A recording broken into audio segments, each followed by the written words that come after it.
হে মানব সমাজ, মহাভারতের সেই অর্জুনের কথা মনে আছে তো?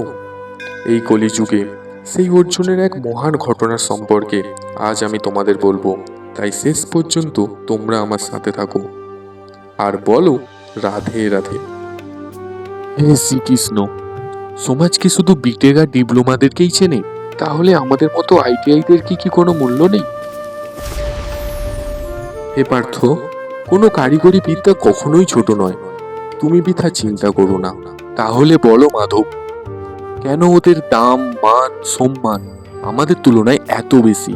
শোনো পার্থ, আমি শ্রীমদ্ ভগবত গীতায় বলেছি, যোগহু কর্মসু কৌশলম, অর্থাৎ নিজের কর্মের নিখুঁত দক্ষতাই হলো আসল যোগ। তাহলে মাধব, আমি এখন কি করব?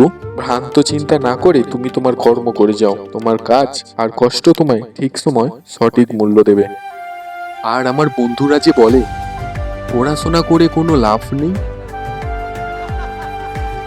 মূর্খ মূর্খ সব তোমার বন্ধুরা।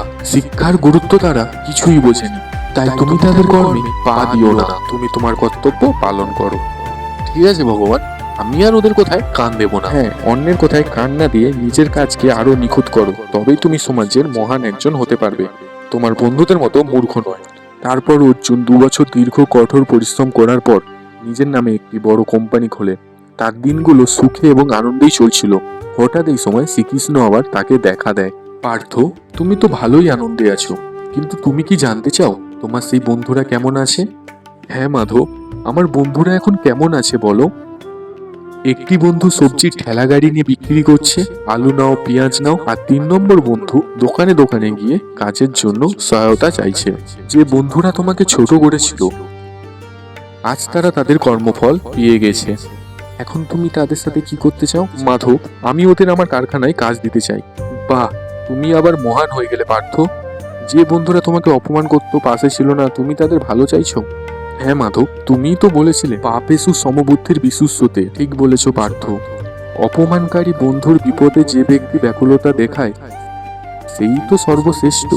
হ্যাঁ মাধব, তাই তো আমি আমার বন্ধুদের এই কারখানাতে রাখতে চাই।